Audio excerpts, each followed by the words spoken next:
Yes, in this video, I am going to explain Coriolis component of acceleration.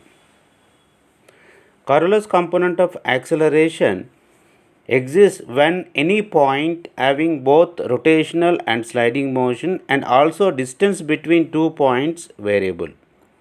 Coriolis component of acceleration exists in quick return motion mechanisms which is used in shaper, planer and slaughter machines. In quick return motion mechanisms, one of the sliders having both translation and rotational motion. If you want to calculate acceleration of any point on the slider with respect to any point on the rotational link where slider is sliding, obtained by vectorial sum of Coriolis and sliding acceleration.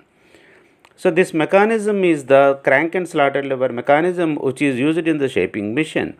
So the crank is rotating and the slotted lever is oscillating about the fulcrum point O. This in the slotted lever there is a sliding block which is moving, sliding and rotating. It's having the both rotary and translatory motions. Now we want to find out the acceleration of any point on the sliding block. Then that acceleration is obtained by vectorial sum of Coriolis component of acceleration and sliding acceleration.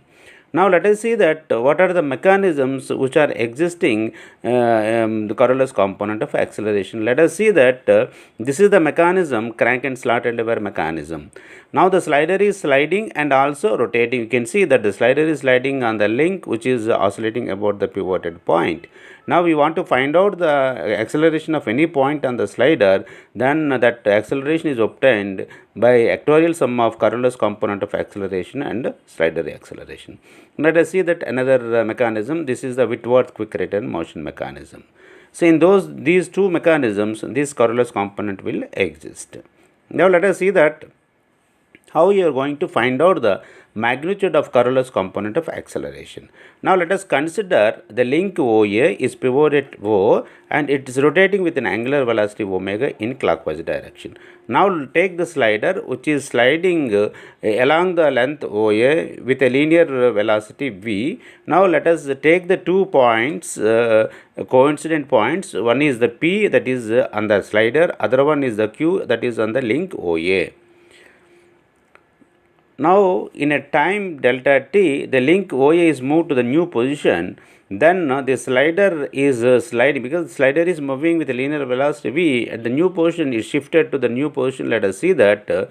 So now that the points P and Q are varying. Initially these two are coincident. Now there is a certain distance apart. Now we are going to find out the velocity P with respect to Q. Okay. Now we take any point on the slider, the acceleration of that point is obtained once if you know the Coriolis component of acceleration. So how you can find out the magnitude of Coriolis component of acceleration? That is obtained by twice into the linear velocity of the slider into angular velocity of the link OA, that is the 2 into V into omega. So using this formula you are going to find out the magnitude of Coriolis component of acceleration. Direction of Coriolis component of acceleration will find out by considering the link OA which is rotating about the pivot point O in clockwise direction. Now the slider is moving away from the center of rotation. The linear velocity vector is known. Now rotate the linear velocity vector VPQ through in the direction of rotation of the link through 90 degrees. Then that direction gives the Coriolis component of acceleration. Now see in the second case, this link OA is also rotating in clockwise direction, but instead of the slider is moving away from the center of rotation, it's moving towards the center of rotation.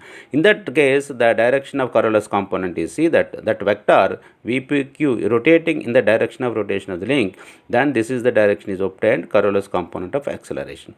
See the another case, the link OA is rotating in anti-clockwise direction and the slider is moving away from the center of rotation. Now rotate this vector of VPQ in the direction of rotation of the link OA, then it's obtained Coriolis component of acceleration. You can see that other case, the link OA is moving with an angular velocity omega in a counterclockwise direction and slider is moving towards the center of rotation. Then this vector VPQ rotate through 90 degrees in the direction of rotation of the link OA, then that direction gives the Coriolis component of acceleration. So the total acceleration of point P with respect to point Q is equal to the vectorial sum of Coriolis component of acceleration plus slider acceleration. So once if you know the Coriolis component slider acceleration, then you can find out the total acceleration by using this formula. I hope all of you understand what is the Coriolis component of acceleration, how you are going to find out the magnitude, and how you are going to find out the direction.